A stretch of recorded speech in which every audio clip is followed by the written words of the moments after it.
Halo, kembali lagi dengan saya Erik dari SimplyFX ya. Kali ini saya akan membuat video seperti biasa, market insight untuk seminggu akan datang. Nah, sebelum saya membahas tentang di market ataupun di trading view seperti ini, mari kita cek dulu agenda news untuk sepekan ini ya, yaitu di tanggal 18, tanggal besok hari Senin. Kita cek dulu yaitu ada beberapa news yang medium ya, ini adalah medium. Nah, ini tanggal 19 ya. Lalu adanya beberapa news di Amerika Serikat, Australia, dan juga Eropa ya. Di sini ada di tanggal 19 hari Selasa jam 4 sore WIB ya. Di sini ada data inflasi yaitu di negara Eropa sana. Lalu di Kanada juga ada data inflasi untuk per bulannya ya di setengah 8 malam. Lalu di Amerika Serikat sendiri ada building permit ya, building permit yang lumayan krusial ya. Ini adalah dampak market dampak news di market yang lumayan volatil ya nantinya. Lalu di tanggal 20 adanya news Kanada medium ya. Ini adalah Bank of Canada. Ini di Jepang, lalu Australia, di Inggris sendiri, London ya, Inggris sendiri adanya ini biasanya akan berdampak ke mata uang GBP ya. Nah, di sini core inflasi adalah data inflasi year of year-nya. Nah, lalu yang di sepekan ini yang menurut saya yang agak penting yaitu di tanggal 21 di dini hari yaitu di jam 1 dini hari adanya FOMC rapat FOMC ya. Lalu mem ini tentang The Fed yaitu biasanya dari Bank Sentral Amerika Serikat akan menentukan suku bunga di USD-nya sendiri. Ini sangat berdampak ke market biasanya, yaitu di dini hari jam 1. Ini di hari tanggal 21 yaitu di hari sebentar saya coba cek dulu di kalender tanggal 21 yaitu di Kamis ya, Kamis dini hari. Ini akan lumayan volatil di market beberapa market USD dan juga major pair-nya dan juga akan berdampak ke komoditas seperti di gold. Nah, lalu adanya The Fed Press Conference juga ya, yaitu di jam 2, setengah 2 dini hari. Lalu ada beberapa news juga yang di UK ya, UK di jam 6 sore ada. Lalu ini di tanggal 22 hari Jumatnya tidak banyak news ya, yaitu ada seperti Jerman. Nah, ini adanya The Fed ya. Jadi yang lumayan penting yaitu di tanggal 21 di dini hari ya, yaitu adanya agenda news FOMC. Oke. Lalu kita cek dulu. Nah, di sini lalu kita cek aja di market DXY ya, yaitu DXY ini adalah indeksnya dolar. Saya pindah dulu ke time frame daily ya. Nah, ini seperti di sepekan yang lalu saya ada buatkan di video saya yaitu analisa sebentar. Jadi bagi teman-teman yang belum subscribe YouTube saya ini saya ada banyak membahas tentang tradingan ya.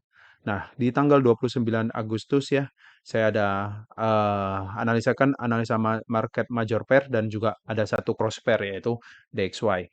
Nah, DXY sendiri nampak kemarin yang di tanggal 29 sebentar saya coba cek ya 29 Agustus ya yaitu di sini 29 Agustus nampak dampaknya masih ada kenaikan. Nah, di sini sendiri udah TXY-nya sendiri udah terbreakout ya, di mana ada membuat high yang baru di sini yaitu close candle hari Jumat di tanggal 14 di atas high sebelumnya di sini. Sebelumnya saya cek dulu di time frame weekly aja. Ya, di time frame weekly sendiri bisa nampak jelas ini trennya lagi tren kenaikan untuk DXY ataupun dolar di sini. Lalu saya pindah ke time frame daily, seperti tadi saya bahas, daily-nya sendiri ada terbentuk high yang lebih tinggi ya. Nampak kemarin yaitu di tanggal 8 Agustus 11 di sini adalah gerakan penurunan koreksi ya. Penurunan koreksi membuat swing high low yang baru sebelum ada membuat pergerakan naik yang di mana membreakout swing high yaitu di harga 105.157 ya. Ini untuk trennya di daily ya. Trennya dari DXY sendiri untuk DXY di time frame daily maksudnya.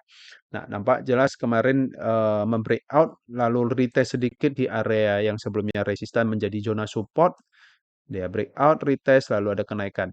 Nah, kalau kita cek lagi, di sini udah terbentuk swing higher low yang baru, ya. Di sini adalah membuat swing higher low yang baru. Kita tarik aja dari swing higher low di sini, tarik ke swing higher high untuk mencari koreksinya. Oke. Nah, di sini ada sedikit imbalance ya, yang belum terisi. Kemungkinan bisa jadi untuk DXY-nya sendiri akan koreksi dulu turun, ya, akan koreksinya turun, membentuk swing high low yang baru sebelum adanya kenaikan. Jadi trennya masih dominan bullish.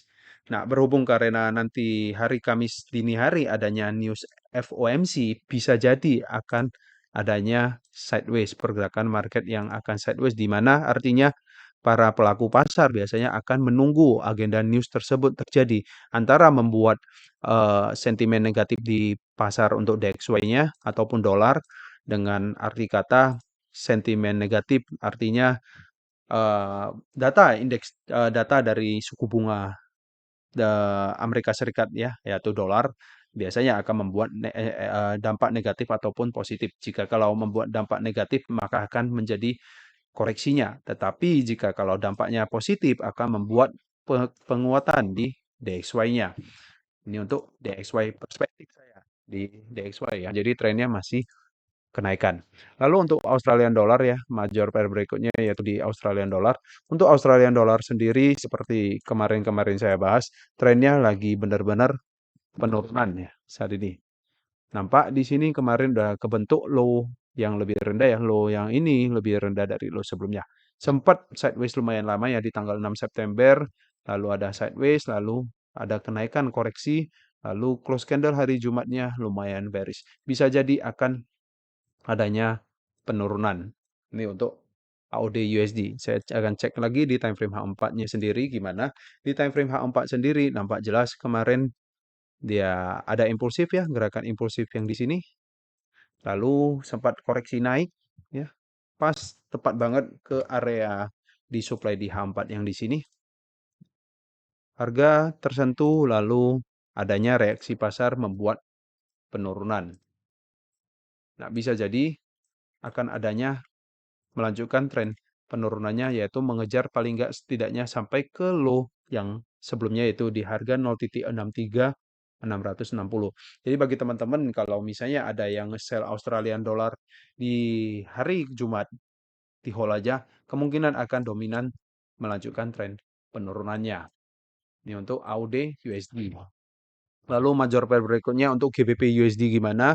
Untuk GBP USD-nya sendiri seperti Australian dollar karena dampaknya di DXY-nya sendiri masih tren kenaikan, bisa nampak dari tanggal 17 Juli sampai saat ini di tanggal 15 September. Hari ini di tanggal 17 September, berarti sekitaran berapa lama nih? 45 63 hari ya, yaitu 2 bulanan, trennya lagi penurunan. Nampak di hari Kamis ada membuat gerakan bearish ya ataupun penurunan di mana udah terbentuk low yang lebih rendah. Nah, apakah akan melanjutkan penurunannya? Bisa jadi sampai ke low yang di sini yaitu di harga 1.23.060 ya. Ini untuk GBP USD. Lalu saya pindah dari daily perspektif, saya pindah ke time frame H4. Di time frame H4 sendiri nampak jelas kemarin di tanggal 14 September terbreakout ya, di mana low yang sebelumnya ini terbreakout membentuk low yang lebih rendah.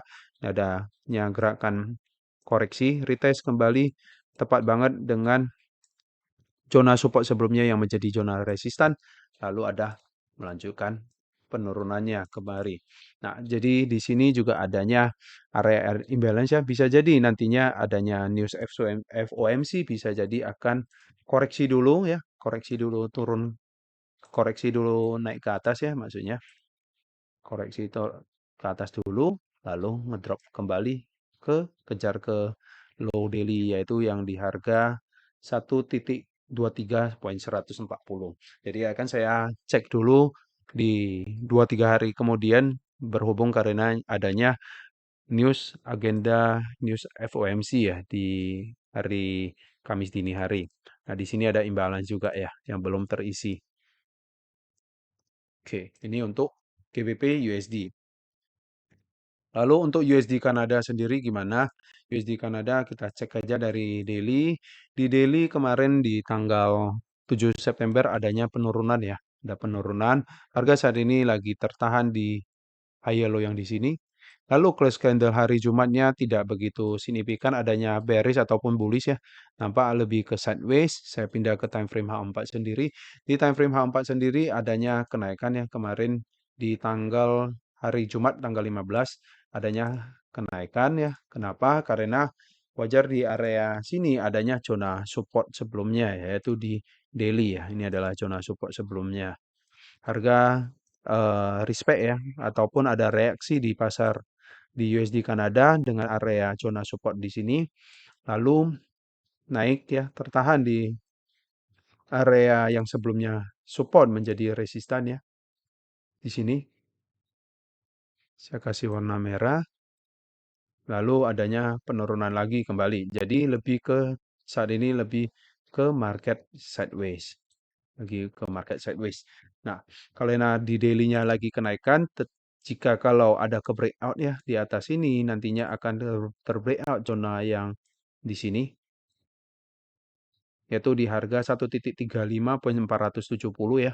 Jadi zona support resistan itu bukan harga yang tepat, bukan harga yang pas, dia lebih ke zona ataupun area jika kalau adanya tren gerakan impulsif naik ya maksudnya lalu ada koreksi retest nanti bisa cari peluang entry buy, entry long position di area demand-nya ataupun zona support dengan target pertama yaitu ke swing high yang terbentuk nantinya.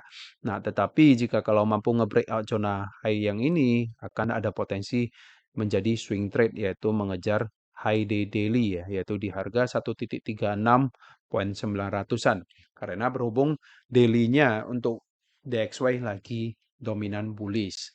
Jadi saat ini lagi sideways ya di time frame rendah yaitu di range harga 1.34 sekian dan juga 134.530. Jadi saya akan nunggu breakout retest baru entry buy untuk USD Kanadanya sendiri.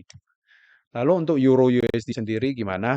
Untuk Euro USD bagi teman-teman kemarin saya ada record bagikan analisa kenapa alasan saya sell Euro USD di tanggal 12 September yaitu 4 hari yang lalu. Di sini nampak jelas kemarin ada koreksi turun, koreksi naik, lalu ada turun setidaknya paling udah ngejar ke low yang sebelumnya di sini. Nah, kalau kita lihat dari trennya di daily, memang agak gini ya, sebentar. Di daily-nya lagi ada kenaikan ya sebenarnya.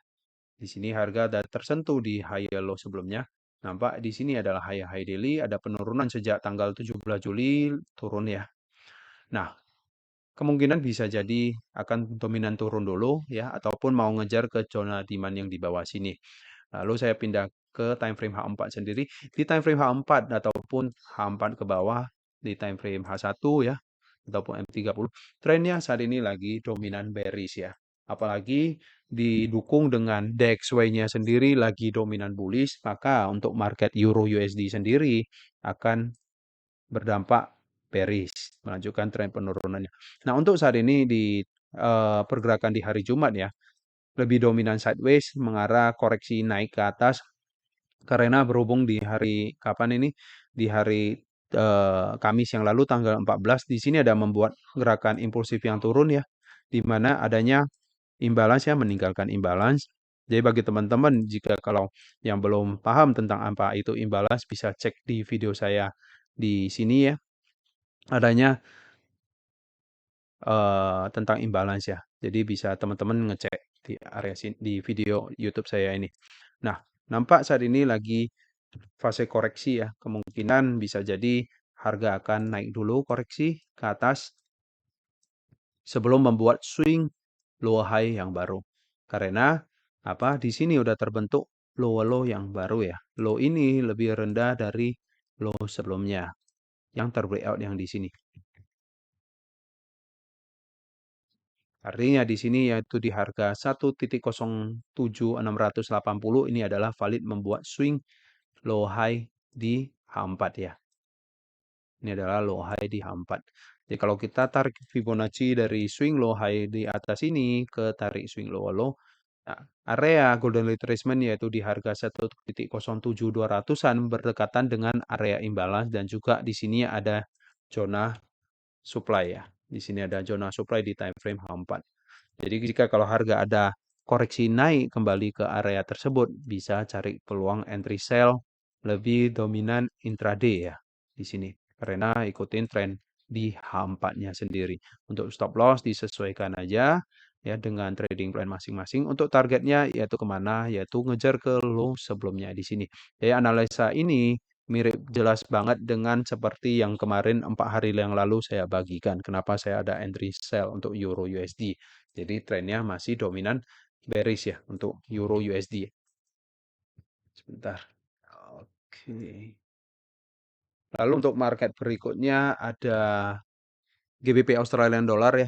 GBP Australian Dollar ini adalah cross pair yang dimana akan negatif korelasi dengan Australian Dollar. Australian Dollar tadi lebih dominan bearish, jadi otomatis GBP Australian Dollar kemungkinan bisa jadi akan adanya kenaikan. Lalu adanya news GBP ya, tadi saya perhatiin adanya news di United Kingdom ya, di tanggal 20, ini ada core inflasi. Nah, biasanya akan berdampak. Nah, seperti ini Bank of England interest rate decision ya, biasanya akan berdampak ke mata uang GBP ataupun pound sterling. Nah, di sini ini adalah higher low daily ya, higher low daily.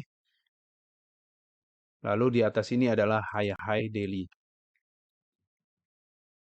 Nah, kalau saya tarik Fibonacci dari swing higher low yang di harga 1.88582 tarik ke swing high high di sini saat ini, maaf. Oke, saya lanjut. Saat ini lagi masuk ke zona demand yang sebelumnya di daily yaitu di harga 1.92 dan juga masuk ke golden retracement ya. Nah, lalu close candle di hari Jumat candle indecision ya ataupun candle netral di sini apakah melanjutkan bearishnya ataupun bullish lagi netral ya untuk candle hari Jumatnya. Lalu saya pindah ke time frame H4. Kenapa candlenya netral? Karena biasanya akan membuat gerakan sideways seperti ini di time frame rendah ya. Ini adalah gerakan sideways-nya. Nah, kalau kita cek kenapa di area sini tertahan, di sini ada penurunan untuk memfill imbalance ya. Di sini udah terfill sebagian ya. Ini udah terisi sebagian. Di bawah sini ini ada zona demand. Selagi GBP Australian Dollar ini lagi turun ya di time frame H1 ke bawah ataupun H4 ke bawah ini lagi turun. Artinya di daily-nya lagi koreksi ya. Lagi membuat swing high yang baru, high low yang baru di daily. Maksudnya sebelum ada kenaikan mengejar ke high daily. Nah, saat ini lagi tertahan di area sini ini ada hidden base ya, hidden base-nya demand. Nah, saat ini lagi sideways. Ini seperti USD Kanada. Kalau untuk swing, saya akan mencari peluang entry buy. Berhubung dari tadi saya bilang Australian dollarnya kemungkinan akan bearish, bisa jadi untuk GBP Australian dollar dan juga adanya news GBP, bisa jadi adanya akan kenaikan. Nah, berhubung itu di time frame H1 sendiri lagi sideways, saya seperti USD Kanada, saya akan nunggu nge-breakout berbena di mana akan membentuk swing high minor yaitu di time frame kecil, paling nggak di time frame H1. Nah, seperti ini lagi market sideways, di sini juga market sideways, jadi lebih netral, bisa jadi antara breakout ke bawah melanjutkan tren penurunannya di H4 seperti ini, nampak ya, ini adalah market sideways saat itu di GBP Australian Dollar. Sebentar. Lalu ngebreak ke bawah ya, lalu sideways saat ini. Antara turun mengetes zona ataupun mengejar zona demand yang di harga 1.910 sekian ataupun ngebreak ke atas. Jika kalau mampu ngebreak ke atas, saya akan tunggu retest baru konfirmasi di mana udah terbentuk swing high baru di time frame H1 lalu ada pullback kembali, saya akan memakingkan zona demand kecil ya. Contohnya di sini zona demand di time frame H1 saya kasih warna biru. ada retest kembali, saya baru entry posisi long untuk swing trade-nya, yaitu ngejar ke high yang di atas sana ya, itu high di daily yaitu di harga 1.99.352 untuk stop loss disesuaikan. Ini plan yang swing trade. Nah, tetapi bisa jadi di area sini adanya zona supply ya. Nah, jika kalau gerakannya koreksi naik ya seperti Euro USD tadi ataupun fill imbalance ya di sini juga ada zona supply kecil, saya akan tunggu koreksi dulu sebelum entry posisi sell ataupun short position. Ini lebih ke intraday trade ataupun trade dari waktu 1-2 hari paling nggak sekitaran 1 harian. Nah, kurang lebih targetnya yaitu ngejar ke low sebelumnya ini. Jadi bagi teman-teman, kalau trade saya kadangkala saya bisa trade scalpingan dan juga adanya trade intraday. Jadi kalau untuk swing bisa bawanya sampai berminggu-minggu atau beberapa hari. Jadi itu saja untuk market insight saya di video kali ini. Ada satu cross pair yaitu di GBP Australian Dollar dan beberapa major pair ya DXY. Lalu saya lupa analiskan di gold ya XAU USD bagi teman-teman memang sangat banyak yang dominan trade di Australian Dollar. Nah, untuk gold ya maksudnya di XAU USD nampak market kemarin ada penurunan lalu ada kenaikan, harga tertahan di harga 1909 ya. Di sini ada zona demand ya, di sini ada zona demand. Kalau kita pindah lagi di time frame H4 nampak kemarin di tanggal 1 September ada penurunan. Lalu harga saat ini udah terbentuk low yang lebih rendah ya di sini. Low ini lebih rendah dari low sebelumnya ya. Lalu ada kenaikan, kenapa? Ada kenaikan karena di sini adanya zona demand di time frame H4. Lalu ada gerakan naik ya. Nah, saat ini jika kalau teman-teman kemarin ada yang nge-buy di gold ya, adanya kenaikan di tanggal 14 September hari Kamisnya ada kenaikan, saat ini udah tersentuh ke 1930. Jadi saat ini lagi tertahan di zona supply 1930 ya. Di 1930 ada zona supply. Nah, di time frame H1 sendiri gimana? Di time frame-nya H1 sendiri nampak gerakannya lagi dominan bullish ya. Paling enggak setidaknya ini nampak jelas ini impulsif bullish, lalu koreksi kemungkinan bisa jadi akan ada kenaikan paling enggak ke 1930 kembali ya. Ini untuk di gold. Jika kalau mampu nge-breakout 1930 akan mengejar kemana? Akan dominan ke 1935. Jika kalau mampu nge-breakout 1935 akan mengejar ke 1953. Jadi untuk di gold saat ini saya lebih netral. Untuk DXY-nya sendiri lagi bullish, bisa jadi ini gerakan yang saat ini adalah koreksi naik paling enggak ngejar ke zona supply di 1939 ataupun 193 ya benar 1939 di sini ada zona supply. Bisa jadi gerakan ini adalah gerakan koreksi naik ya untuk fill imbalance ataupun mengetes zona demand ini sebelum adanya penurunan kembali ke bawah sini. Jadi nanti minggu ini sepekan ini adanya news FOMC bisa jadi akan berdampak antara goalnya membuat penurunan ataupun koreksi naik paling nggak ke zona di demand yaitu yang terdekat 1935 ataupun 1930-an. Ini untuk di gold. Oke, itu saja video market insight saya di episode 27. Jadi bagi teman-teman, jika kalau ada yang mau ditanya ataupun apa tentang trading, boleh isi di kolom komentar. Terima kasih teman-teman sudah menonton YouTube saya ini.